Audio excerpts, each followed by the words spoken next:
Hey, this is Big Lou. And when I'm on the internet, I'm listening to Jack Dapper Blues. I'm Dietrich Farr, listening to Jack Dapper Blues.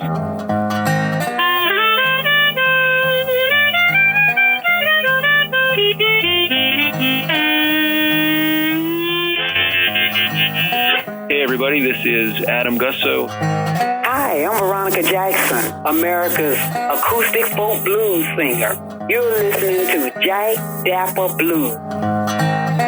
Hello, this is Ray Brooks. You're listening to Jack Dapper Blues. Hi, this is Guy Davis. Hey there, folks. This is Don Fleming, the American songster, slapping the dap with Jack Dapper Blues.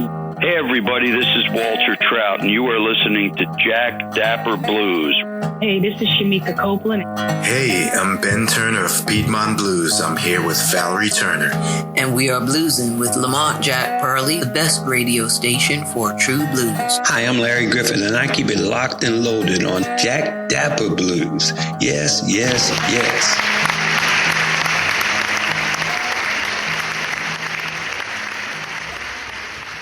What's happening? What's happening?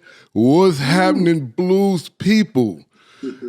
This is, oh man, I'm excited about this. I'm excited about all my interviews, but this one particularly because this is my bro. We came up very similar. We come out of the original boom bap, original New York, and my brother brings that essence to the traditional blues. We're going to talk about a couple of things because there's an album that he just put out.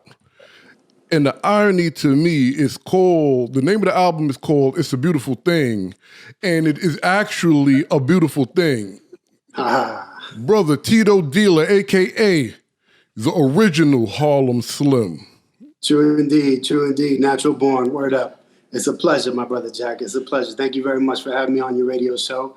Like you said early on, man, it's been a long time coming, and we go back, even though we've only known each other maybe for the past 10 years, but there's a lot that we have in common. And I have to say that, like, in terms of the new generation of this blues thing, it's a beautiful thing to be able to take that heritage that goes way back and make it so relevant for now. You know, and that's what we're doing, man. That's what we're doing right now. We're keeping it live and direct. Bruh, okay, so we're going to talk about your story, but before we get into that, based on what you just said, so I listened to the album, and I should have my hard copy right here so I can show the folk. But yeah, hold up, boom. Oh, my man, look at that. It is. Y'all got to make sure y'all get that. That's straight. That Thank you. Original. I mean, this just proves that the blues, that hip-hop is the great-great-grandchild of the blues, right? Mm-hmm. So going into that, this album, right, first and foremost, it has the essence of what albums were. You have skits, you really put the work in. Talk to us about your vision and inspiration to actually produce a real album. Yeah, well, I mean, it's a labor of love, you know. Especially when you're coming out of pocket, doing it on your own without the, support of a record label, major or minor, regardless. It's a thing that, like, I want to take a step back today because this, we're recording this video, this interview today on Good Friday, first and foremost, I have to acknowledge the blessing that I've been given, this talent that I've been given from my Lord and my victorious Jesus. Now, with that blessing comes a lot of responsibilities, things you've got to do with talent and whatnot. 3 days later, prove that the darkness cannot overcome the lightness. And what I've been going through basically in the production of this record, putting it all together was, pretty much like the fig tree, or the parable of the fig tree, it doesn't produce, and going through a lot of self-doubt and whatnot. But the good Lord, he prunes us and he prepares us for everything necessary and everything possible. And I just make myself the vessel for that. You know what I'm saying? I want to bring it forward to the people. I want to lend my voice to the blues, which is a tradition near and dear. I want to lend my voice to the blues, give my voice to the blues, and I want to be able to bring forth my perspective. You know what I'm saying? Something about like where I come from, you know, and the experiences that I have had, you know, and really like, you know, there were a lot of people that helped and supported me in this record. You know, you as an artist, you go through a lot of moments of self-doubt and whatnot, but that driving force has always been there. It's just key to pay attention and listen to those voices and those brothers and sisters around you that support you to help you do your thing. I kind of bridged the gap with this record, you know what I mean? I had a record before this that, again, I put out by myself, but this is my sophomore effort, and it was really kind of like the big short shot, you know? I wanted to come out the gate real strong, and like you said, the tradition, it takes note of everything that influenced me in my life, you know?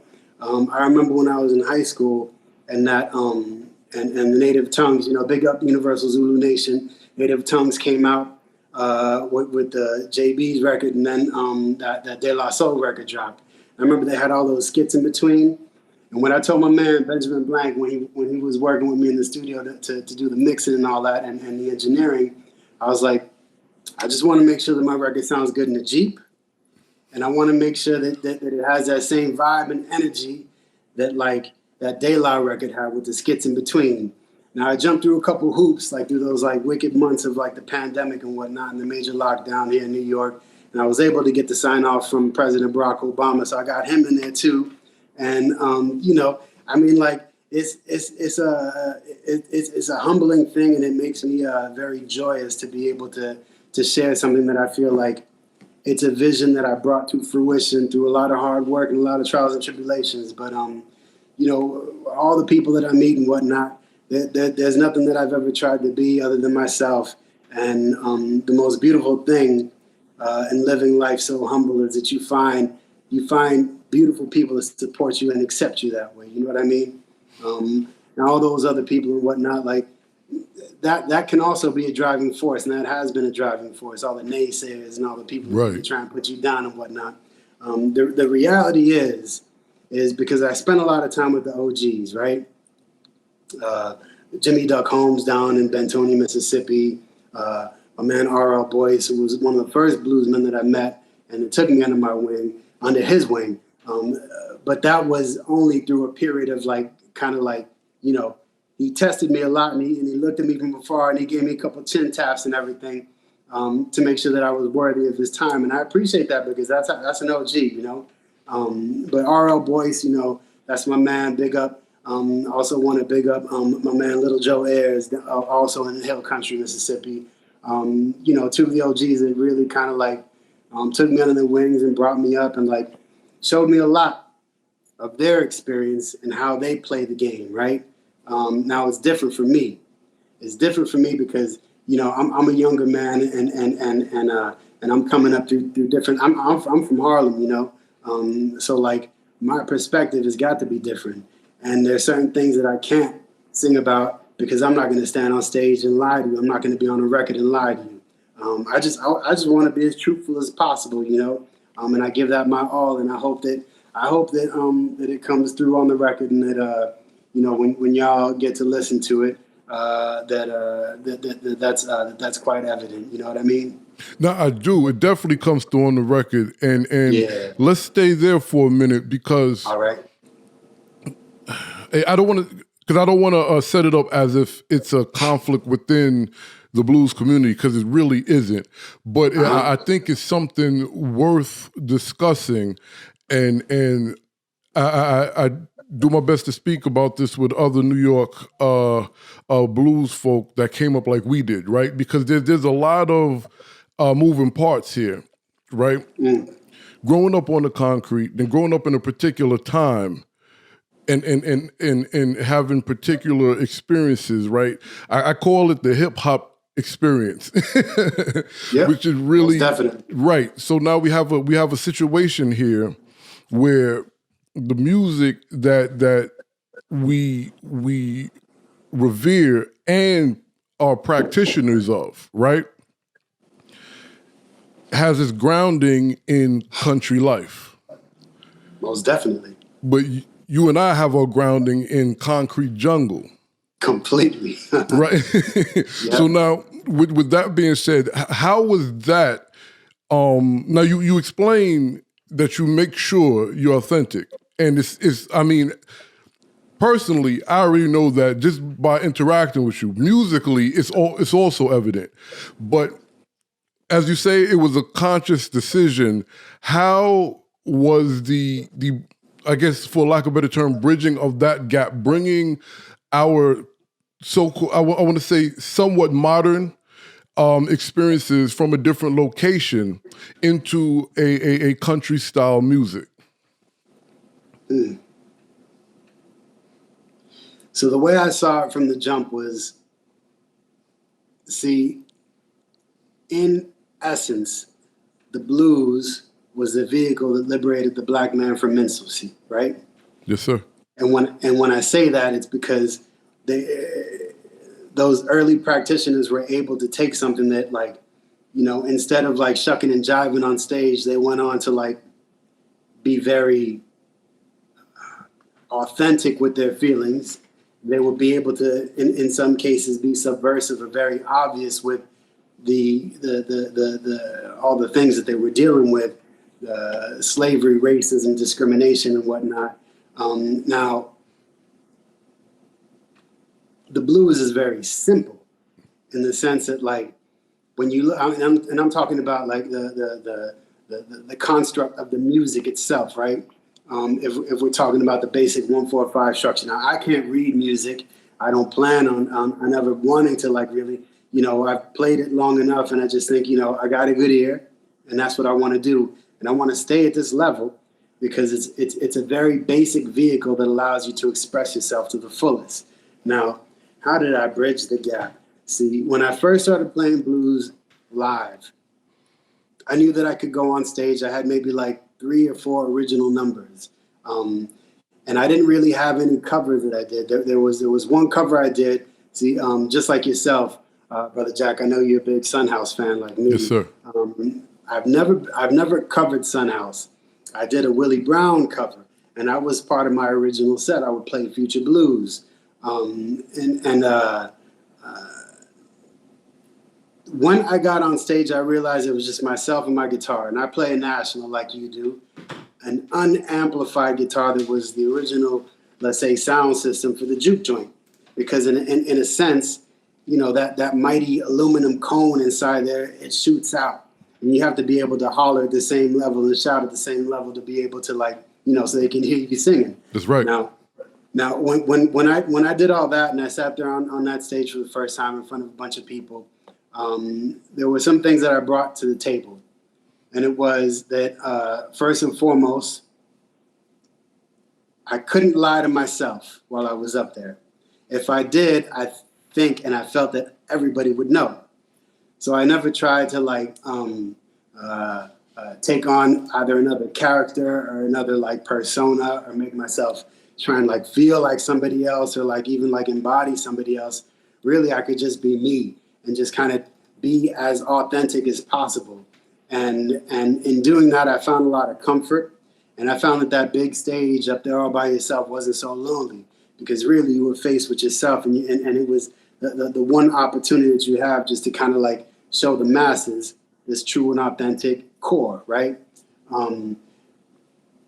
Like, I'm first generation born and raised in Manhattan, in this country, right, in the United States here, in New York.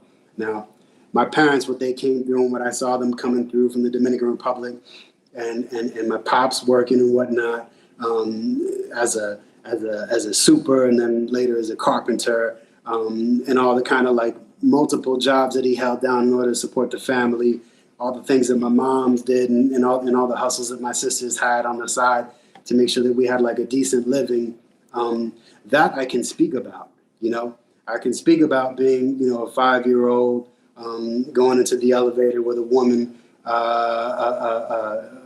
you know, and all of a sudden realizing that she takes her mace out because she feels threatened by myself, right? So there's politics that I was born into and that I had to learn and that I had to decipher as a child, right? Now, I've been blessed throughout this life to have many friends, black and white and brown, and friends that have been able to sort of, like, give me these lessons as I go along, right? And I learned that it's not so much about like your genetic makeup. And let me tell you this, man. Like, I've met friends, for example, white friends that grew up that were very poor. And I have a lot more in common with them than I do with black or brown folks that grew up with a lot of money.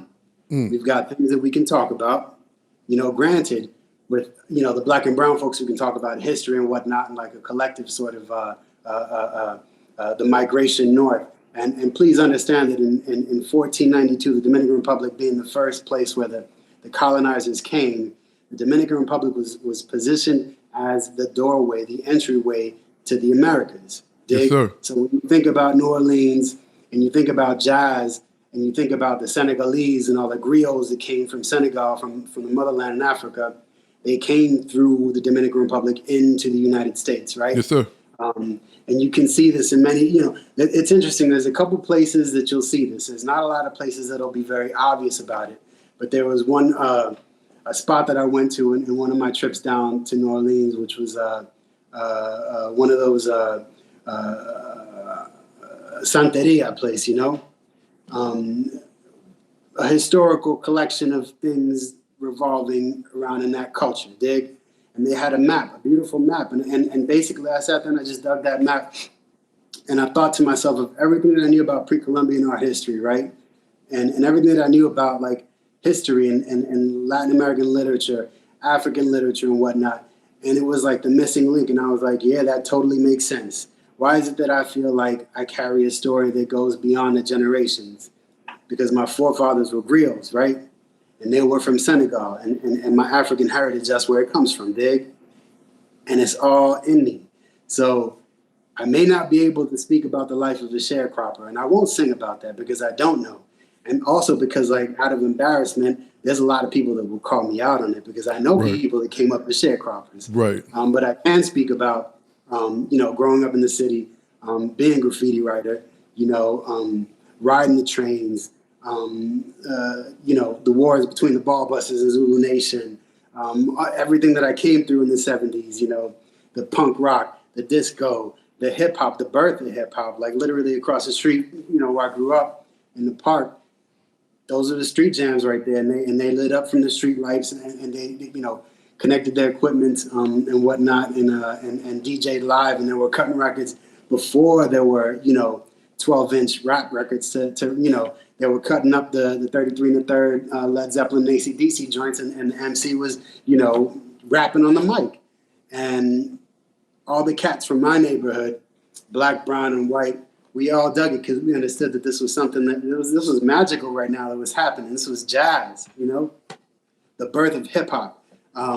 So I've got plenty to talk about, When you look back at that photo on the cover of my record, that's a picture that this young lady at the time, Martha Cooper, took on assignment from Kodak. And Martha Cooper is one of the foremost photographers that documented graffiti in its birth, right? And that's a photo she took of me basically playing in that concrete jungle where, our playground, Jack, like where we grew up.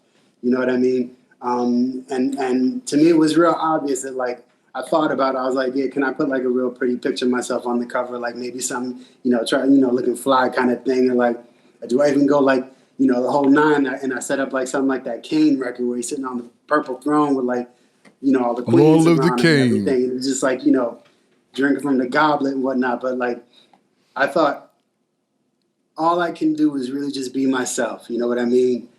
People that recognize real, they're going to take it.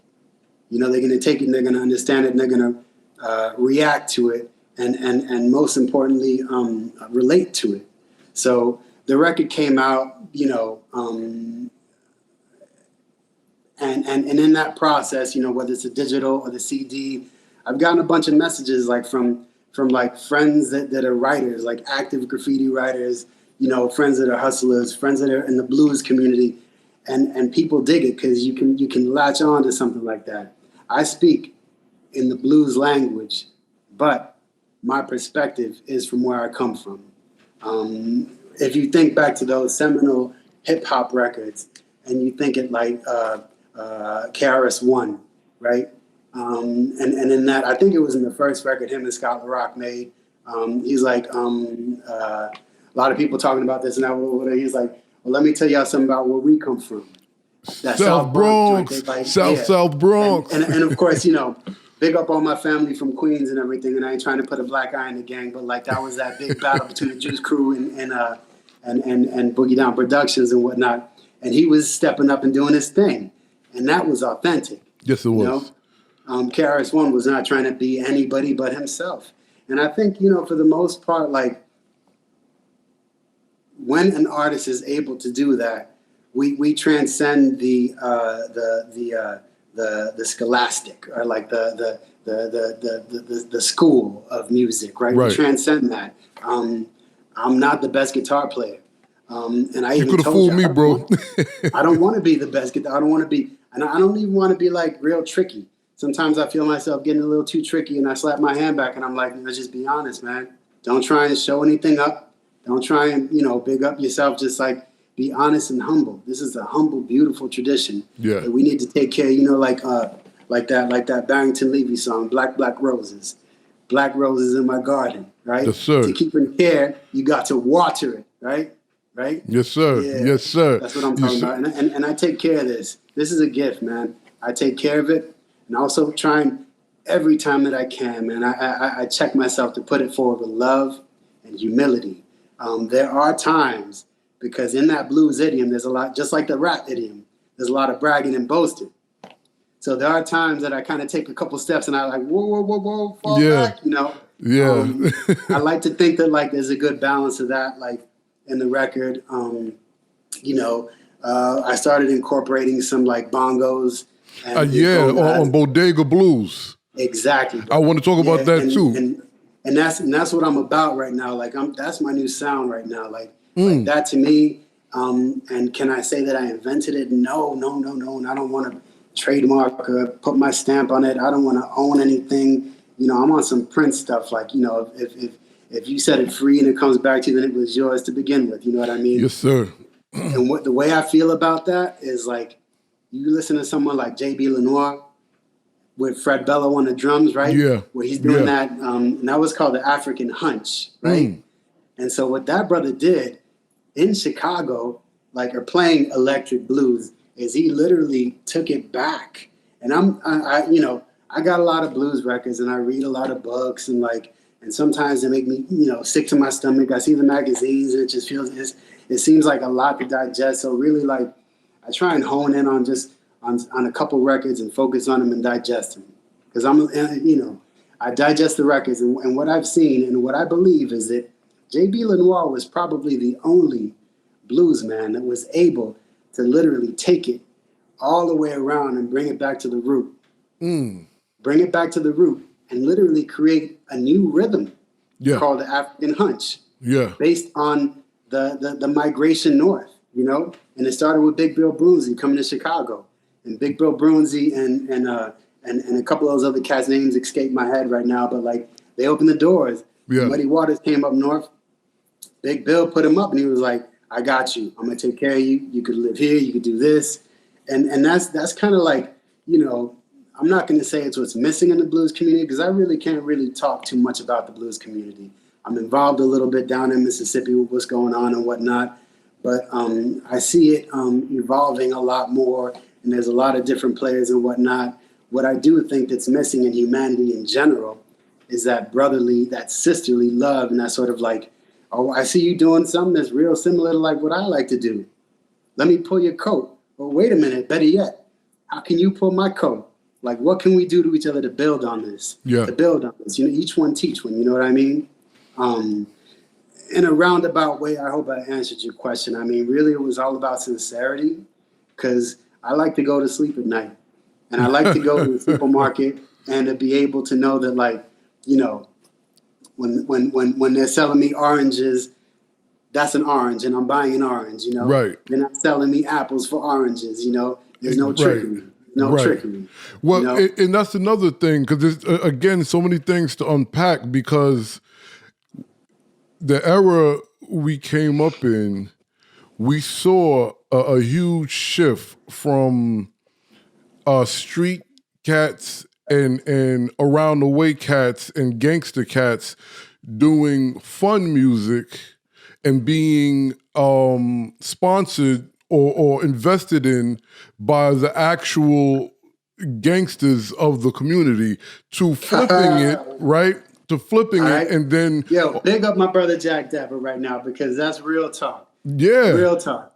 Right? Real talk. And then it kind of flipped to where some of those gangsters said, well, I'm going to do the music. And then some of those that were just around the way cats, but not necessarily involved, began taking on those personas.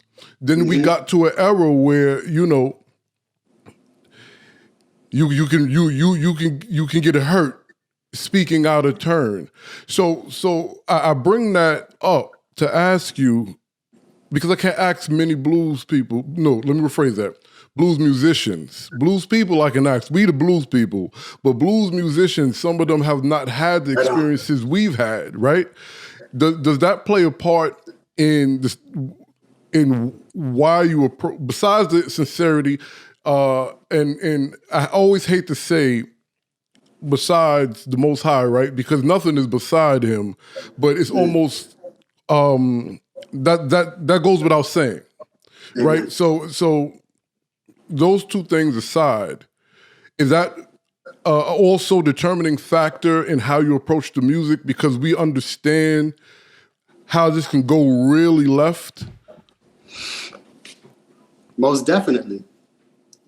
One of the key things I see in this scenario that you've so perfectly painted is in the 80s, and we don't talk about crack anymore, but when I get together with brothers and sisters of the same mind, I always mention this.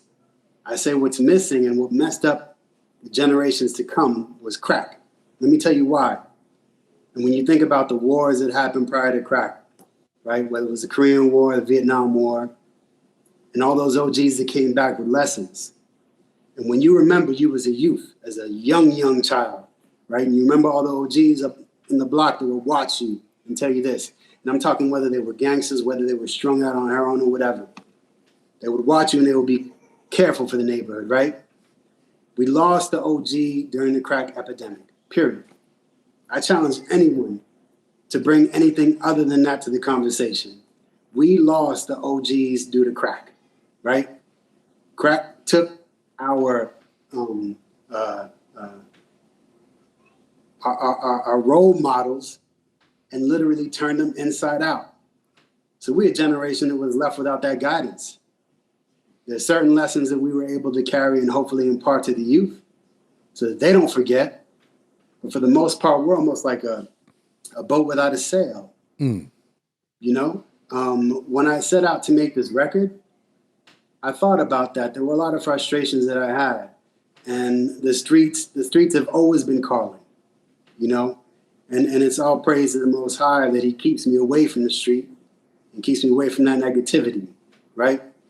But I'll tell you this, I thought about all those records and all the times that a friend called me up, oh, yo, come through the studio, you know, such and such, and I'm not naming no names because I respect the game.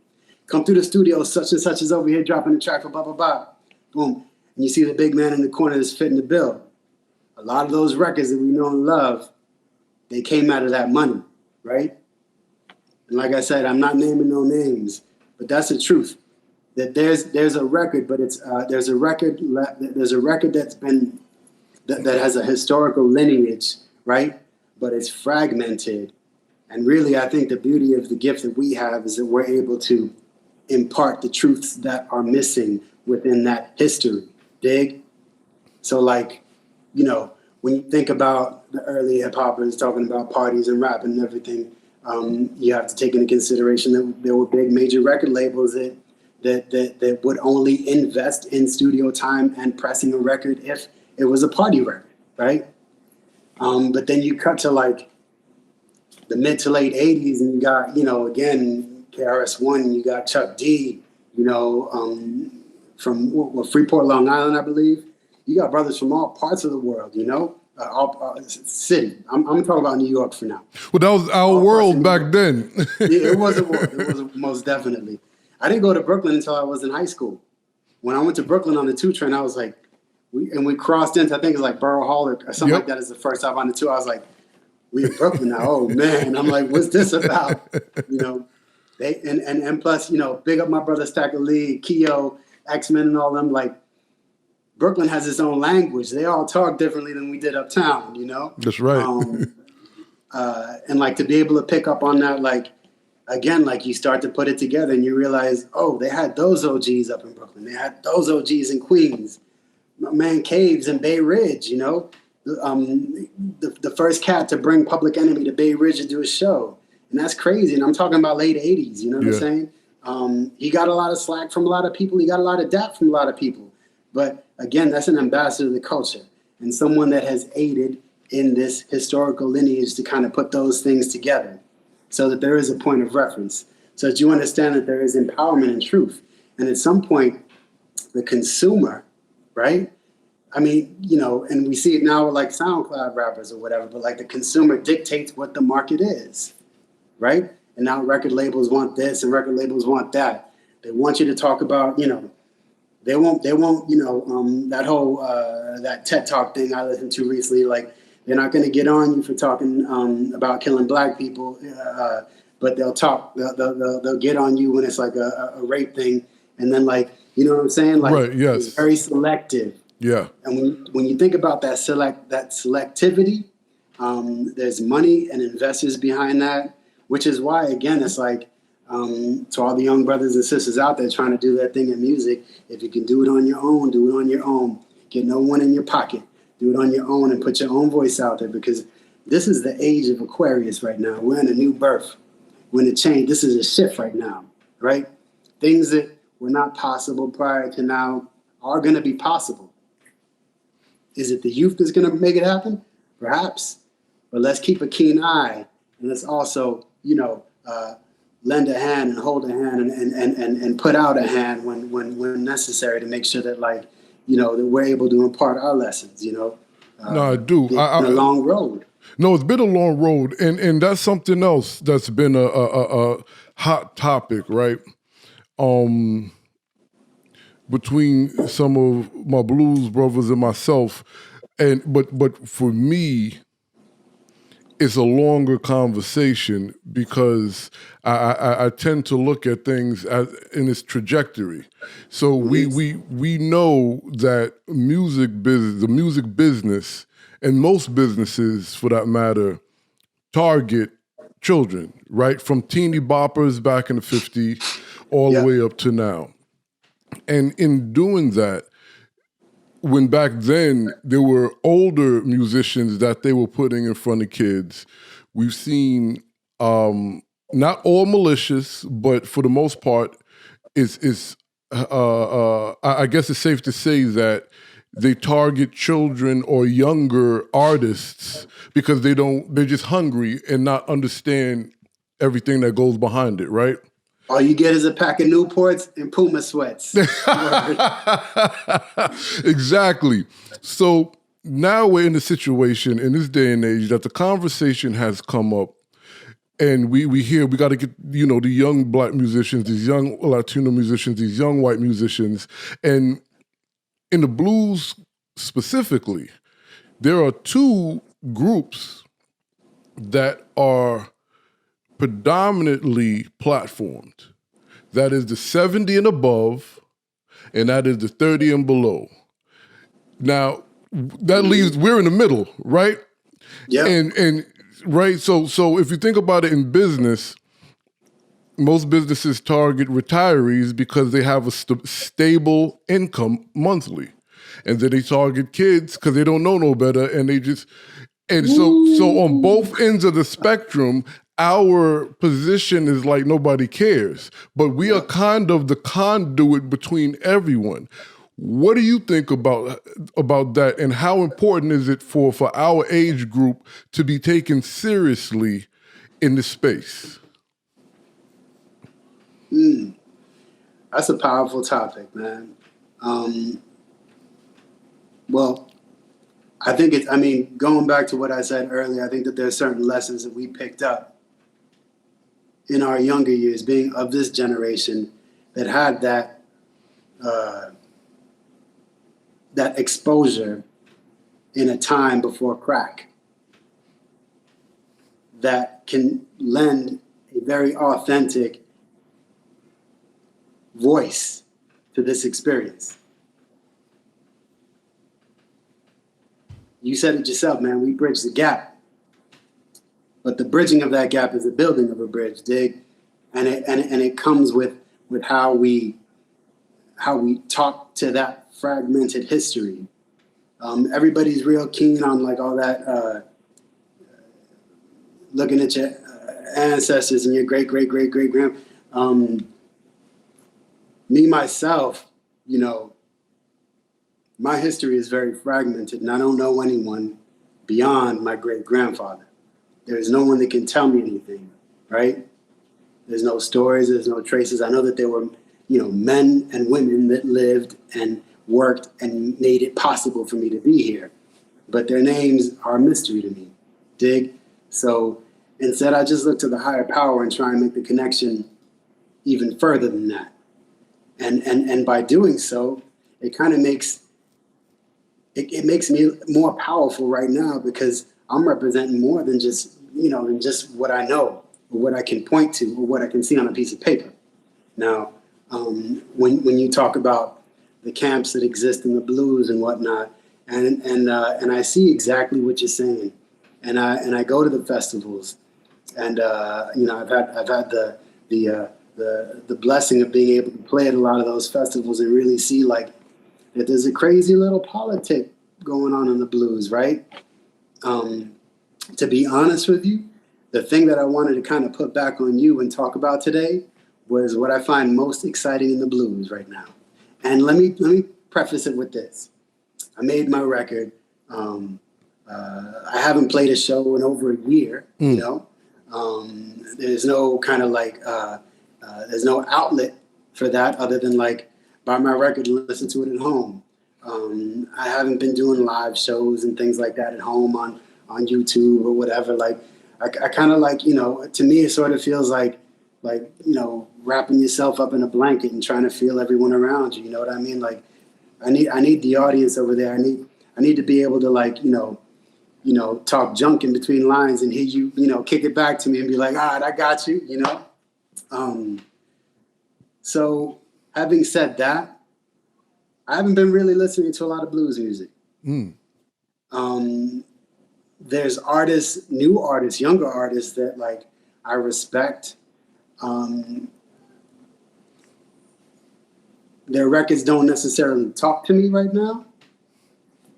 Older cats, you know, who put out a record, you know, I mean, don't get me wrong, like people have talent and everything, and like producers are a great thing, but like when a producer takes an old artist, a 70+ artist, and puts a record out on them, and it sounds like his record, not that old artist record, it's like, oh, this is that dude's record. Right. You know what I'm saying? Yeah.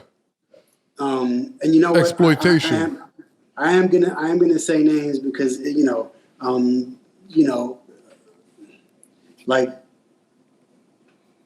I've seen Jimmy Duck Holmes play a million times, and I saw Leo Bud Welsh play a million times. When I first met Duck and Leo Bud Welsh over at in New Jersey at the first show we played together, they didn't talk to me for the first half hour. I didn't know anybody there. I was standing there by myself. I had a suit on, and I had my guitar in hand, and they just looked at me up and down. And I was like, oh, wow, this is almost like a high school cafeteria kind of thing. They were sitting there. They took out sandwiches. They started eating sandwiches. They were sitting there eating sandwiches, and I'm standing there, you know, twiddling my thumbs, basically. Because what I try not to do is take out my phone and like, my phone. The phone I'm not that generation. The phone doesn't make me comfortable. Right. I sit there and I'm just trying to think, and I'm just trying to be like, oh, that's a trip. They're eating sandwiches. This is Jimmy Duck Holmes, like, and that's Leo Bud Welsh. They're just chilling there. After about a half hour, he was like, come over here. And I said, how you doing, Mr. Holmes? And he's like, I'm all right. What kind of guitar you got in there? And I opened up my guitar case. He was like, oh, we got one of those old guitars in there. Let me see that. And he started playing it, and they were talking around. And it took him about a good hour to warm up to me. I respect that, right? and I know their voices. And I'm not saying that the 2 new records that they have out aren't their voices. I'm just saying, you know what I'm saying? I know exactly what you're saying. It like, to me, like, and I bought them. I bought them because, like, I want to respect and support, and, you know, those are my OGs, and I keep them close to me. But when I heard it and I listened to the other stuff that they had done before, and I'm like, you know, it does feel a little exploitative, you know what I mean? Yeah. And that's just my personal opinion. Like, take it or leave it. Like, I'm sure there's people out there that love it. And granted, it sounds great. But, like, if I wanted to hear, I don't even know the name of this dude's band, but he's real popular. The guy that produced him, Dan, whatever his name is, right? Mm-hmm. White cat from down south somewhere, I think. I don't know. If I wanted to listen to records from his band, I would listen to records from his band. Right. Why you got to take all our voices and sort of like co-opt them? I don't know. I mean, I feel like that's been happening for the decades, and I'm sure I'm not going to gain any friends for saying this, but that's the awful truth that I feel. Like, I'm sure you will, because there's a lot of folk that agree. Right on. And so having said that, like, nothing's really moving me. Like, I got my old records. That I love, you know. I've been loving, you know, listening to Crying Sam Collins or like, you know, always Son House. I go back to him as my beacon, or like the, you know, Son House showed that kind of like that struggle between man. The struggle within man between like religion and the secular life. You know yes, sir. mean? Jew in the church. That is honest, man. That's like, I mean, like, you know, when you look at a painting and you see a painter's honest perspective, like, that transcends a pretty picture. If not, you would just look at photographs. Okay, that's a picture of someone doing something, you know, a beautiful painting that transcends just like what you can capture with a camera, right? What Son House did was a beautiful painting. What Jimmy Duck Holmes did was a beautiful painting. And all those things said, there's one thing that got me excited in the blues again recently. What's that? And that is Sister Mercy Morganfield. Yeah. Right? So I sat there and I read that. I read her post has been deleted and it's been censored and it's been taken off. And right. She, you know, I mean, she sat at the post of you know, the Blues Foundation or whatever, you know. Making the decisions as to who wins best, you know, this, best, that. Another thing, Brother Jack, I think these blues things are a little bit funny to me because, like, and you can say this, you know, you ever meet a rich man, a rich man, they'll tell you one thing. What's that? You know you're rich when you can say F you to someone and you don't need nothing, right? So in a sense, I position myself as a rich man in the blues industry because I got no one in my pocket, right? I started out this thing with the possibility of putting out a record through a label and through like a pseudo manager that had intentions and whatnot. But really, I have no one in my pocket right now. All debts have been paid. Everything has been taken care of, right? So I'm able to express myself from a position of wealth. Right. Great wealth that goes beyond money in the bank. What I think Sister Mercy brought to the table came from a sense of wealth, right? Yeah. And calling out Kenny Wayne Shepherd for playing, you know, on that guitar. And he's all like, well, I got rid of that guitar, painted it, you know, backstepping. You know, it's ironic you brought that up. And I don't want to give that too much because it's been a big thing in a few of these spaces. And I have the utmost respect for Mercy and all the Morganfields for that matter. But I will say, not in Mercy's sense, I'm not talking about her, but some of the other statements and discussions, I feel the actual issue got lost in this Kenny guy. Because when I found out that a guitar company produces... That's a bigger issue to me. That's what I'm talking about. Than this guy, because you know he doesn't care about us. Yeah. Right. If you Google search that, which I did, and I didn't do too much research on it, and I know that you can pull my coat on all the things going on. You're a lot more plugged into this industry than I am, right? When I did the Google search to try and find more information on it, and I see that there's a guitar store in Westchester that's selling one of those guitars, I'm like, wait a minute. Yeah, okay. Not only did they build this, whatever it was called for him, but Fender, and you got to call the devil out, because the devil's a conniving trickery, a fool that thinks that light can't be shed in the shadow. That's right. Call that. That's right. When Fender puts that out, that is the root. That's the root. There's a guitar company that thinks that, there's money to be made in this. And I mean, like, think back. Ain't no Fender without Jimi Hendrix. But even go further than that, man. People playing the diddly bow. Ain't no guitar. And wasn't Leo, I don't even think that, like, if Leo Fender was alive in this day and age and you said, we're going to make a guitar with your last name and put, the Confederate flag on it, like, he probably would have been like, those people don't like my people either. You know what I mean? The history there. That is very true.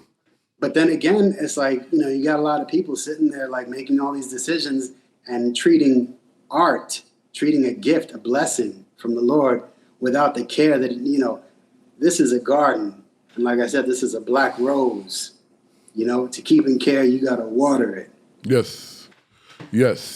I want you mentioned something earlier I want to touch on, because I remember before I got the guts to jump on stage with my guitar, I was working at a speakeasy. Mm-hmm. And this, I don't want to call her weird, but she was a strange older lady. She would walk by every so often and chat me up. And one evening she walked by and she said, "You're a blues musician, aren't you?" I was like, "Yeah," and I kind of didn't want to say yeah, because I wasn't when I say wasn't fully committed, I haven't played out yet, and I was still in that apprehension. But the Spirit just spoke, and I was like, "Yeah." And she said, "Listen, do you have any songs?" I said, "Not. I'm working on some." She goes, "All you need is 3 songs." And then just get out there and start going, and then build from there. Now, you mentioned that. Is that a good prototype for up and comings, or even those who can play but are apprehensive? Let me tell you something, Jack. When I went down to Mississippi, I met a couple of youth over there in the Blue Front Cafe in Bentonia, Mississippi. Young kids, don't know how to play guitar. And we're talking about a tradition that comes, like, from Africa, through the migration into the Americas, the cotton economy, and playing a diddly bow, strung up on a post. I know this because I'm read, because I'm well read, because I'm educated. I don't know this because I experienced it, but I know enough, and I've listened to enough of early blues to understand that, like, if you're gonna stay on, if you're on a 1-4-5 and you're gonna stay on a 1 for like a long time, that's your prerogative. And scratch that. If you don't even know what I'm talking about, and 3 chords, and you're able to go up there and comfortably play those 3 chords and express yourself, even if it's just 1 chord. Matter of fact, open tuning. What is open tuning? Open tuning is co-opting, like, the sort of, like, the tradition of, like, a standard tuning. Like, all of a sudden it's like, nah, I'm going to tune it like this, right? Whether they were doing it in Hawaii with the slide, where the indigenous people doing it down and with the Hawaii guitar and whatnot. And that's what, National, these steel guitars, they were ringing true down in Hawaii. Yes, sir. As they were in the South, right? The prototype, 100%. If you have something to say and you remember it enough to be able to present it in a respectable manner, right, on stage, so that it's like, this is your expression.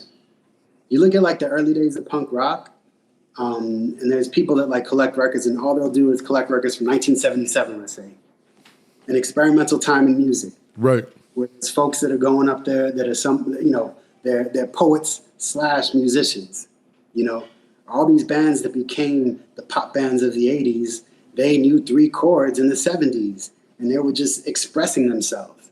But now it's, now they're the, it's a, let me name a few, like the, I don't know, the Go-Go's or something like that. Like, now it's the whatever, like, now they're like, popular and like, but in the beginning, the blues is a very simple format. And I'm not saying that to belittle it, because it's not. It's actually a compliment in the sense that, like, if you have something to say and you're blessed with the ability to put it forth in that blues structure, that's it. You got 3 songs. My first gig, like I told you, I had a few songs, and in between the songs, I read a couple toasts, and I read some poetry from a Nuyorican poet, Pedro Pietri, and that was it. That was my show. I was like, you know what? This is me. Yeah.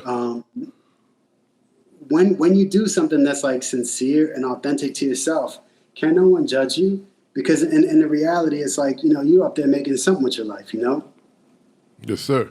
So now with that being said, I want you to talk to us about a couple of these pieces. Sunday's Lament, King James Praying Blues, Bodega Blues. It's a beautiful thing.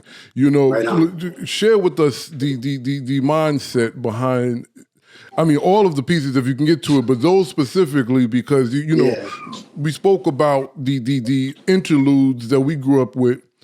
King James Praying Blues is very specific. I dig that. Definitely. So go ahead, talk to us. So, first and foremost, I want to big up my man Sunday for coming through on the toast.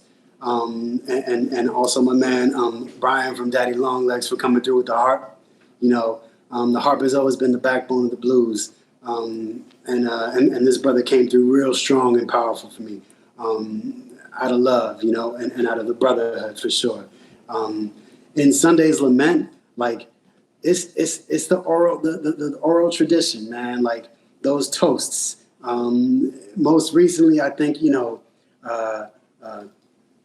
America's coat got pulled when Eddie Murphy came out of that retirement and did that piece on Rudy Ray Moore, right? So he put that thing together, and you see like the history of that.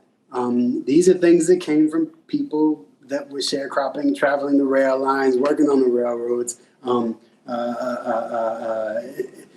indentured servitude, for lack of another way of candy coating it, right? Right.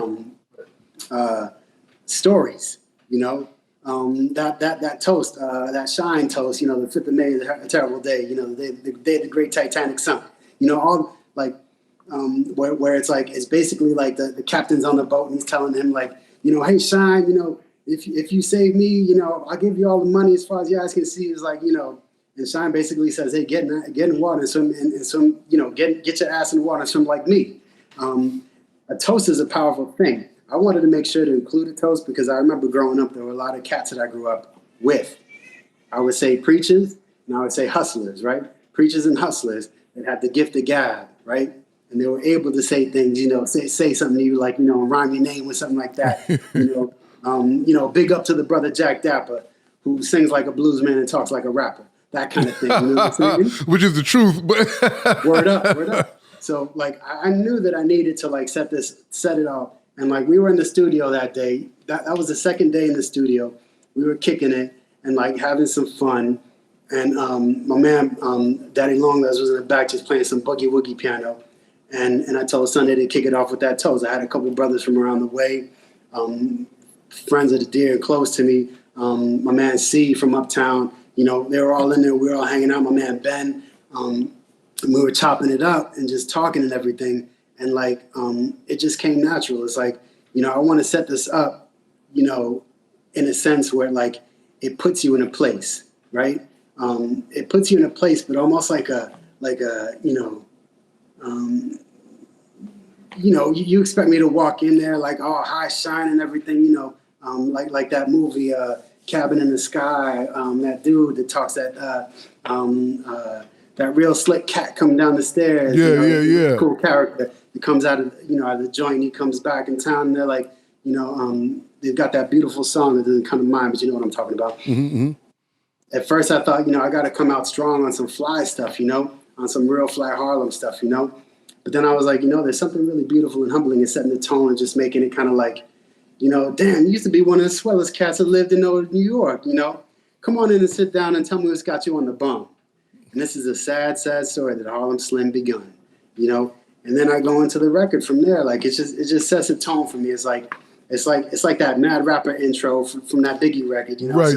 Yes. Dun, you know what I'm saying? Like it's just one of my favorite things in the record, most definitely. Now when it comes to you mentioned the other one, King James Praying Blues, which was one that I wrote. It was my frustration growing up. I went to a lot of elementary schools, kind of bounced around a lot. My parents thought that I could get the best education in the Catholic school, being, immigrants from a very Catholic country. They weren't Catholic, they were Protestant, but still they thought that I could get a good education in the Catholic school. Now, I made it up to third grade in Catholic school, which was a trip, because there was a lot of Babylon to fight through there, and there's a lot of good being sort of like put together with the bad, right? And I am not afraid of anything that I'm going to say, and I say this with a mighty voice because I know the Lord is with me and behind me, standing strong. And what I mean by behind me is He's got my back. I know what you mean. But He's in front of me, He's above me, and He's all around me. Now, one of the things that had my mother pull me out of that school, bless her, was that one day I came to school and all the children were doing their confirmation. And I wanted to, partake in this confirmation. I had a relationship with Jesus, and I would pray at night and I would ask for things, And the nun said to me, she said, "No, you can't take part of this because you're not a son of God." And I was like, "Whoa, what do you mean I'm not a son?" I talk to him all the time. Like, we got a relationship, I have faith. And not only that, but I'm also like, I'm the symbolic child that He says to bring unto Him. Right. Like, yet you are ripping that away from my soul, right? My mother picked me up from school and she says, "What's got you so down today? What's wrong? What's wrong, baby? Why are you so upset today?" And I said, "Well, they told me this and that and the third." And she was like, "Baby, what?" And then, so she came into school the next day and very much like Jesus, she turned some tables over in the marketplace and she, got me out of there and put me in public school right away. Thank God. My frustration with the Catholic Church has always been the separation between man and God. And the fact that that they depend on a priest to take a message to a whatchamacallit, an archbishop, and then eventually a bishop, and then eventually your message is supposed to go to the Pope, who has Jesus on the main line. Correct. Right? Now the truth of the matter is, and what I'm not afraid to say is that I got Jesus on the main line, and I don't need nothing coming between me and God. And in the very, like, one of the last verse, I say something like, I'm talking to Jesus and I'm like, my father was a carpenter just like you. And I know, where I'm coming from, because I know, and I've been in meditation and I've been in prayer with my Lord, and He understands my frustration, right? And He understands my frustration when His philosophies turned into politics, right? And I don't see a place for that politics. I don't see a place for that politics in the church. What I see is empowering the congregation to have a one-on-one connection with their Lord and Savior, and not coming between it. On the contrary, when you leave church, there's so much that wants to come in between it, I mean, Brother Jack, when you go to a nice fancy restaurant, they don't serve Henny. They do not. In the hood, they got Henny. All over. Yeah, and worse. No disrespect to Henny, but like, you know what I'm saying? Like, but it's the truth. There are certain things that they target for us, There's a reason why we had crack houses in these neighborhoods, right? Yeah. There's a reason why, like, you know, industry survived and why, you know, people's inheritances were protected and money was passed generation to generation. Yet when we look at our neighborhoods, and I look at my neighborhood here in Harlem, and I see that hard chop of like, where is the OG? Yeah. Where's that lady? I spent time in South Africa with my Zulu brother down there, right? About a month and a half. And down there I understood that like an OG, and I was, not that I was young when I was there, but I had a certain ideas. It's not just a man. It's a woman or a man, right? Right. And Africa is the place to teach you a lesson because it's a matriarchal society. And the Correct. mother is one, right? Yes. And down there, a woman came and she saved my life down there, right? In a shebeen, right? I don't know about my life, but she saved me some very big trouble when I got a little too hot in the head. Right. She pulled my coat and she stood up for me and she put everybody else in line. And I understood, whoa, this is an OG right here. Respecting the OGs forever. I wrote that song really just like to kind of give my Lord credit for that connection that like, regardless of where you are, who you are, where you came from, if you are in need and you cry out to him, he will hear you. That's it. You don't need to go through, you know, a church and politics and take your, you know, confess like you some kind of criminal, you know? Right. But the Lord died for your sins like a criminal, alongside criminals, to liberate you from that. So why should I stoop myself so low as to talk to a man that I don't even know, thinking that he's going to bring my lesson and my words to the Lord? No, sir. My relationship, you know, I was knitted together in my mother's stomach by my Lord. And nobody knows the hairs on my head better than he does. No, so that's 100%. Yeah, don't need no Pope or Bishop. I don't need that. No, that's 100%. And you know what? Again, we have these similar experiences because I was sent to, I call it bust. I usually say I was Chris Rocked, bust to school. But because my mother thought the same thing, but I faced some of the same things. Good education, yeah, right. Right, but what I do want to ask you in regards of the spirituals, right, and the gospel and speaking about the Lord, because you know my view on the blues and you've heard my songs, and that's why I take to you so much, my brother. Do you think there's a separation?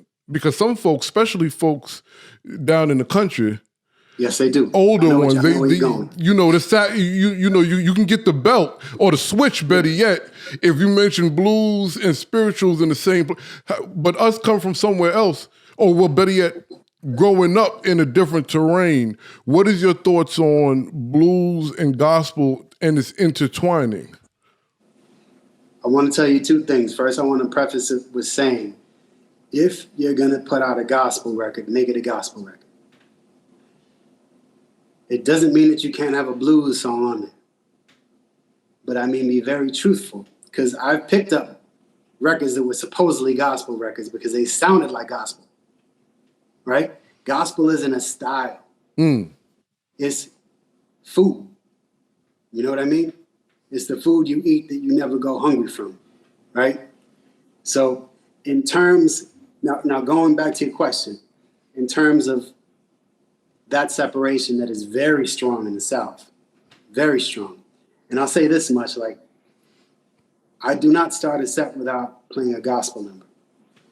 Usually, I heard it too. I play is a cover. It's a Georgia Tom Dorsey number, right? And again, even my OGs, they'll sit there when I play that song and like they're like, they get up and walk away. Really? Right?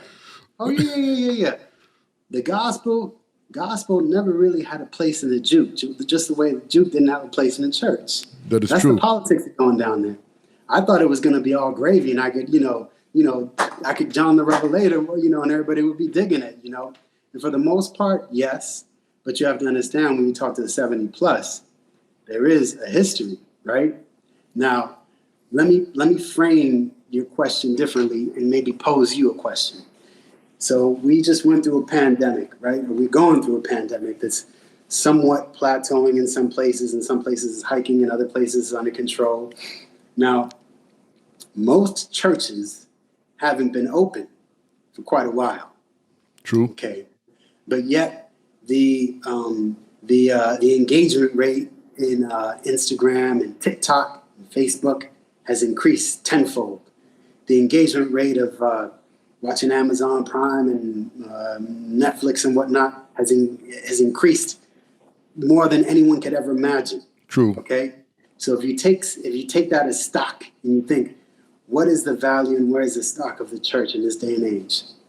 And what have they done in order to put themselves into this century and relevant, right? So I played a block party 4 or 5 months before the pandemic on 155th around there. Mm-hmm. And one of the women who lived on that block gave me a card. She was like, I'd love you to come to my church and sing. I said, I'd love to do that anytime. And I thought, wow, that's amazing. Because I think the more the church opens up its doors to bluesmen, they carry a tradition. Blues women, they carry a tradition. And I hate just saying that, the bluesmen thing, because I'm speaking for myself mostly because I'm a man, but right. To the blues people, once you open your doors to that tradition, then you're really able to empower yourself even more so to capture the minds and souls of the youth and of all those people. Because the youth down there, they dig the blues. They do. And I've been around in Mississippi. Young people like the blues, right? So why not incorporate that? Why not break down some of those boundaries? And then, and further, let me ask you, what was it that kept blues and religion separated to begin with? Okay? And where did blues come from? Well, and then furthermore, was the blues a way to disguise your religion and speak to it without getting the lash of the master? And I'm going to say yes. Yeah. Okay? Yeah. So essentially, when we look at the lineage, it's something that is separated throughout time. And now it's time to bring it back together. Yeah, full circle. You got to bring that back together. Full circle. Blues and gospel. Full circle. And I did have an experience. The church I belong to in Brooklyn, they have a lot of events and performances and programs for everybody in the church, from children to adults. And I did a blues set, and it was amazing, the response of the folk of 50 and above that still are connected some way to their Southern roots. And it almost like it invigorated something in them that they forgot was there. Mm-hmm. And they start calling off different blues musicians that you wouldn't have thought they knew. My daddy used to listen to Muddy Water. So you're right. There is a big connection. I think now, I would just say now it is politics. Well, no, I can't say now. I think from the turn of the century, it was politics because of assimilation. But I cannot omit the fact that matter of fact, this is a good segue, because there's this nostalgia. Again, coming from where we come from, the hole in the walls we frequented with is a direct reflection of juke joints, right? And there's a nostalgia for the blues fans that are not of color or not poor whites, right? Mm-hmm. Because we established that poor people are poor people, and they have similar. There's no way. That's just the truth. That's a fact. Those that don't fit into our demographic, that are fans of the blues, have this nostalgia about juke joints and how they wish they can go back and be in these places. And I find that ridiculous, to say the least, because, I'm not saying I'm a tough guy, but I'm not that soft. I don't see myself wanting to be in 1920s or 1840 on a plantation or in a juke joint or a juke house, right? So it's kind of twofold. One, there was the church folk that were not stush, but understood what took place in these institutions, right? And then on the second hand of this question, bringing it to currently, those that are nostalgic about places where children's parents broke up, fathers didn't come home because they got killed, and other different things. How do you see these nostalgic people, and how do you process them? What would you say towards the nostalgia of a place that musicians had to play, but funky stuff was going on, and that the church, a piece of those that really live by the cloth, understood the debauchery in these places, and that's why I guess they just wrote off the entire thing. What's your thoughts on that? I get that 100%, man. I mean, like, it's a different time, and again, it's a time that I didn't experience firsthand. I mean, to be honest with you, you go to a juke right now, like, you're dealing more with like the politics of the day than you are with, you know, the essence of what the juke was. See, nostalgia is tricky. It's kind of like vanity, right? It's a hard tiger to hold captive. Now, especially when there's no substance. Right. Right. I don't feel. I'm with you right there, 100%. I've never felt nostalgic for the way things were. There are certain things in terms of the style that I do that I'm attracted to. Absolutely. But it's mostly the style of dress. Yes. And it kind of, in a sense, it's what I learned firsthand because, like I said, my father was a carpenter, right? All of his compadres were like blue collar working men, that lived in, coveralls and like work clothes all week long. But then come the weekend, they press the crease real tight. And this is a tradition that we can't just, let's not let this be co-opted, right? Because a tradition of like doing the best with what you got is something that we almost invented. And I say almost really lightly because I can't think of anyone else that invented that.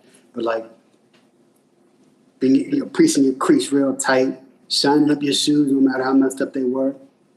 My first job was shining shoes, even before I got a job bagging groceries in the grocery store. Because it was something important. And it was important for you to look your best, right? So nostalgia in the sense of like being able to like, when I go on stage, I like to present myself in a suit and tie. But I've also played in the South in a juke joint, where for the most part my experiences have always been beautiful. But I did have this one experience where this group of people came in, and after the proprietor mentioned that I was from New York City, and I started doing my thing, one of the people sitting at the table did a noose and hung it around his neck. Wow. And I thought to myself, wow. And I thought to myself, T, you wanted to come down here and play the blues and see this and I know brothers, a man who lived on 162nd Street that was born and raised in Louisiana, hasn't been back since he came to New York. And he says to me, he's like, why do you want to go down there, man? And I was like, well, I need to experience the heart of this. And he's like, I'd never go down to Mississippi. I do not want to go to Mississippi. I don't want to go to Louisiana. I'm so happy being up here where things are, out in the open and I don't have that history to deal with. My history is different. The way I experienced racism was different, I do share a piece of that history with the way, it leaves a dirty trail in the minds of simple people. You know what I mean? And I'm talking about one out of thousands of people that I met. So I don't want to paint the bad picture. Right. Because I would also say, I feel the need to say, Brother Jack, that in all the juke joints that I've been to, it's almost felt like a utopian society where it's like you got people from every race and like representing every country, like people coming up from Germany, and all of a sudden it's like you all feel like brothers because you connected to this one thing, brothers and sisters. You connected to this one thing, which is like this powerful music, right? That is the overwhelming feeling that I've gotten in the juke. I understand the history. I understand the stance that the church had to take in order to protect itself. And perhaps it was necessary to have a place, you know. If it hadn't done that, perhaps it would have fallen apart.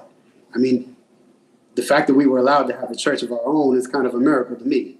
Yeah. And it didn't come by you know, please and thank you. You know, there was a lot of blood, sweat, and tears. Absolutely. A lot of deaths went to that, you know. And let's not forget. Let's not forget that the church on Sunday morning, 9 times out of 10 was the juke Saturday night. Exactly. True indeed. True indeed. Yeah. Exactly. You know, and it's ironic, and I'm not surprised at that story. It saddens me, but I've had those experiences even before I picked up an instrument. Right, just going back and forth with my family to Mardi Gras and different things. You know, just to share a quick story. I might have been 18 or 21 or 22. I had a mouthful of gold teeth. My oldest brother had a mouthful of gold teeth. We were straight Brooklyn boys. And man, right there, yeah.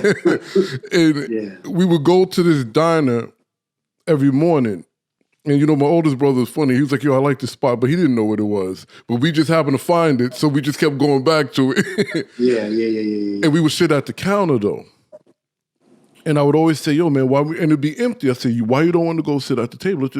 Nah. Nah, he's 10 years older than me, right? Mm-hmm. And I was like, okay, all right. And I see the sign. We have the right, again, I'm between 18 and 22. I don't remember which one, but it's in this. So you know it's long ago, but not that long ago. And the sign was still in the diner. And it's on the main road in New Orleans. And the sign says, we have the right to serve who we want. The men kept walking by. They never said nothing to us. The woman finally comes over and takes our order. We were sitting there for an hour. One morning we go there with our pops. And the counter was packed. So we have to take seats, right? And for me, you know, I was like, I wanted to sit at the table anyway. You know, my brother just kept his head down, and he's I used to call him Yosemite Sam, short guy, but let's just say he was official. I'll just put it that way, leave it alone. And you know, my pops loved New Orleans because that's where he was born. So he grew up there. So he was accustomed. And we sitting there, there's a black gentleman to our left, and there's 3 white brothers to our right. And this is the first time I encounter rebels, right? And they have the flag, you know, on their vest and everything. They didn't bother us. They were actually, you know, real recognize real. They gave us respect. We gave them respect. There was no, but the other brother who was sitting there, who I guess his mannerism didn't meet theirs, his persona didn't meet theirs. They, for lack of a better term, they were herbing him. They didn't hit him. They didn't call him no names, but they were just going to his table, took his fork, you know, and you know, said a couple of things, and I was like, yo, what? And my brother never looked up. He said, yo, just eat your food. We were just in Brooklyn, just eat your food. But I share this story because it's well, a couple of reasons. One, because of what we're talking about, but 2, in a racially charged music that is kind of gaining new popularity in a modern resurgence of a racially stimulated society, right?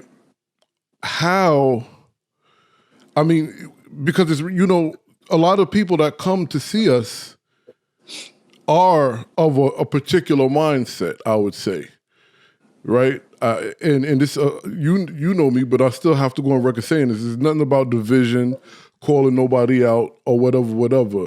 But we're in this real strange moment right now. And a lot of those folk like this music, right?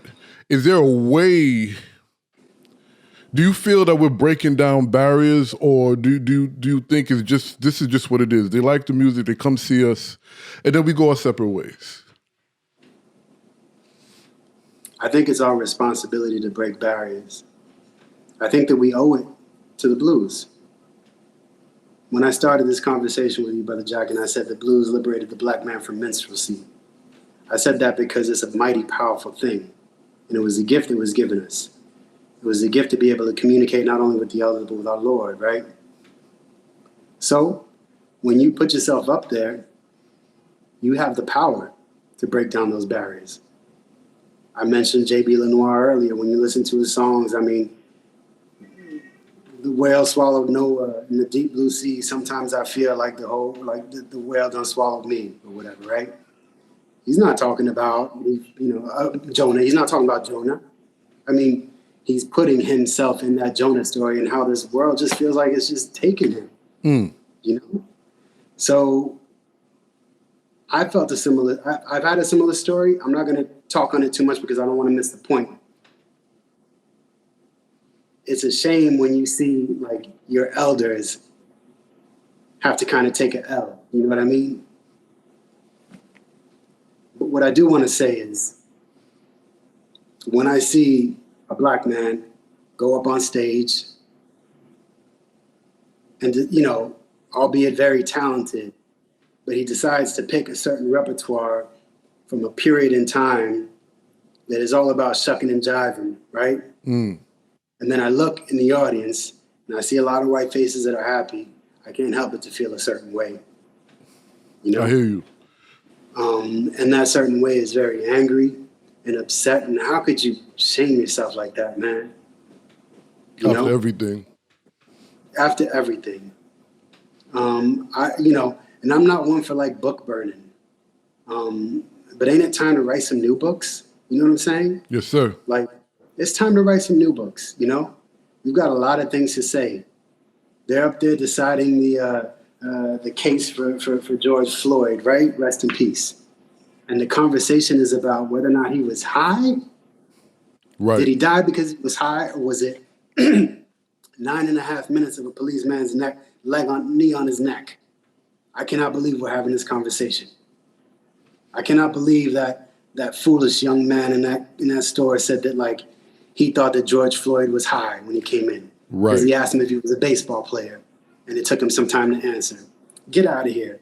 So I'm gonna go up on stage and sing about like all this shucking and jiving nonsense, man. No, I hear you. I had Martin Luther King up to here when I was in school because they give us that and they do that to you. Yep.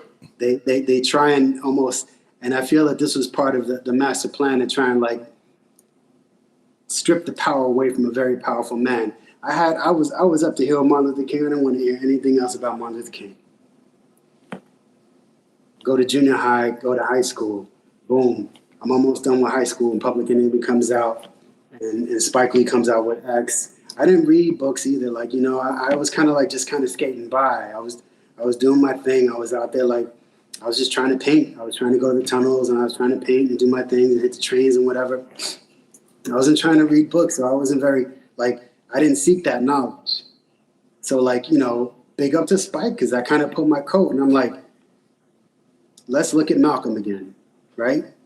And then let's look at Malcolm. Let's look at Martin Luther King through the lens of Malcolm X, and also see like how the Lord puts people on this earth to sort of like tell the story, the whole story, right? So I felt a sense of empowerment from Malcolm X. I felt a sense of empowerment from Martin Luther King that was renewed with a new vision and a new song. So if Chuck D had decided to go up on stage and be like, here's the remix for Hip Hop, Hip It, and no disrespect, Sugar Hill, but I'm saying there's a new song to sing, a new song to write. And in this day and age, like, and this is for all times, but you either got to be hot or cold, man. Like, you either working for good or you working for evil. So yes, it's not lukewarm time. Yeah, no. When I go to that, when I go to that theater in Brooklyn and I see, this dude come up on stage and sing all this like shucking and jiving nonsense. Honestly, like, it makes me want to burn the place down. It makes me want to throw a chair, and step to him. No, it's real. Because I'm not gonna let him put a black eye in the game. No, that's real. That's real. Too many lessons, man. Too many lessons. No, that's real. Too many lessons that were kept from us too, right? Through disenfranchisement, through poor education, I was looking back at a box that my mother gave me of just old scraps and things, and I was put in a resource room from grade 4 to 6, right? I'm sorry, 4 to 6. And the resource room is something that they have for kids that have trouble learning, right? Now, they grade you every semester. They take assessments of you every semester, right? And they took assessments of me, right? And in all those, they say, he lacks focus. He really doesn't engage the way he should with the material. He's learning his shapes. They were doing things like, put the square in the square peg. What does this look like to you? And butterfly or whatever. Like, what do you feel when you look at this kind of thing? Real basic stuff, which is necessary. Long story short, it turns out that they kept me in that program. My mother found out when she pulled me out of that school. They kept me in that program to keep the funding. Okay? So I'm targeted as a young brown boy to carry the burden of a public school's funding for a resource room program. So when I sat and read the autobiography of Malcolm X, it wasn't my fault. When I say that I was able to decipher all the BS and find the truth in this life, it was because of my blessing and because I was able to separate the wheat from the tares through hard work. And with a lack of OGs around, because y'all took them from us with the crack. That's true. So let me ask you this one last question, because we could do this all day. Next we'll be pulling out guitars. So, again, coming up in the hip hop culture, in the punk rock, and I say in the punk rock like that because there's a fine line between punk rock and hip hop. Very similar, right? Is it important to you to introduce this style of expression to our peers that never heard this or never thought they wanted to hear it? How are they receiving it now? Something. I had a show early on, and I was always scared when those two worlds would collide. I had a show early on at a joint that doesn't exist anymore on 6 and A called Sidewalk Cafe. It was a cool little spot. And I invited, big up my man OJ FYC. I invited him, and he brought the whole fam with him. A bunch of writers from Brooklyn, from Queens, from Uptown. They all came, They were about like 20 deep, and it was all writers. Lesson to mention that one of the most prolific writers in the history of graffiti was there at the time, right? And after the show, I did my thing, and I do not play to the audience, meaning if I'm not going to sit up there and sing about graffiti just because I know I got 20 people in the audience. I'm going to play my set. That when I wrote it, I felt it. And when I play it, I feel it. I hope you dig it. Here's how it goes, right? After the show, big up JAXTC came up to me. Jay came up to me and he was like, yo, I want to tell you, man, when you sang that song, I did an a cappella song, right? It wasn't even my song. It was I know it from Big Walter Horton. A bunch of people have done it. It was Trouble in Mind, right? So I sang Trouble in Mind. I played harp. So I would sing a cappella. I was standing up and I would play the harp part in between, like my homegirl Lily Blue taught me, right? Playing the harp part in between, and there's a part I say something like I'm gonna lay my head on the lonesome railroad iron, and I said something like, and let that number 2 train pacify my mind, right? He came up to me and he was like, yo, when you sang that song, man, I started to cry. He's like, I don't really listen to blues and anything, and like, it don't really matter that you were talking about a train or anything. It's like, he's like, you got something special, man, And that comes from someone that like, this is a king of graffiti, right? Undisputed, okay? at the height of the culture that we're talking about, hip hop culture, right? Which is why I said earlier that if you just present yourself authentically and do you, like real recognizes real. You know what I mean? And the truth sees the light, you know? Yes, sir. So I think 100% it has its place. 100% it has its place. I had my man cut up that track, that little segue intro where it's like tuning the radio, and I got the Sadat X joint with the hey, look at there, it is. That's right. That's right. Wild Cowboys joint. Like I had to have that, you know. I had because that's you know, when I go down to Mississippi, like I feel mad hood when I go down there, you know. And I tell you, wearing this 3-piece denim suit down there, I was asking people to shoot dice with me. I heard they got a dice game in Mississippi, you know, and I wanted to shoot. And I was like, where y'all shooters at? Where y'all shooters at? Nobody wanted to shoot dice, and I was like, all right. I'm like, all right, I thought this was a juke. I'm like, I'm out here trying to get some, you know, I'm trying to get some snaps out here. Let's do this. Come on. And nobody wanted to shoot dice. Well, you know? I'm happy you said that because I know I gotta be ready to get my wrist switch on. Yes, sir. My shakeums. Yes, sir. I'll bring that head crack down there, baby. You know, man. That's right. Bruh, it's been great. Hey, tell the people where they can get your album. Right on. So there's a bunch of places to get the digital record, right? All those digital sources you can get them because I did it legit. Like I wanted to put it out for real. So the Amazons, iTunes, all that jazz. But Bandcamp got a real good like scenario set up where they support artists. So if you want to support me, you either reach out via DM or you should, you know, go to my link on Instagram, Harlem Slim, and go to my Bandcamp link. You can get the digital through them. I get most of the money. You can get the physical CD through them. I get most of the money. And stay tuned because I got the vinyl dropping. Probably within like 4 or 5 months coming out the vinyl. And that one, I'm going to send you a copy. And I also want to say, like, big up Brother Jack. Because, yo, he bought my record. And I just want, like, real talk. I'm not trying to put you on blast or anything like that. And, like, you know, I understand that, like, I could shoot you a freebie and everything. Like, I have a lot of things going on in my life, and I know you do too. But you reached out and you were like, yo, how can I get this? How can I do this? You did the knowledge, boom, boom, boom. And I was like, yo, that's love. Like that, to me, that is ultimate respect. And that's why, like, you know, to everyone out there in the listening audience, I want to say, like, these are the types of things you need to support. Because this is the truth right now. And this is the root. My brother's coming from the heart and the soul. And ain't no one in his pocket. You know what I'm saying? Like, my man, Jack, like, God bless you, brother. Yeah, thank you very much for what you're doing.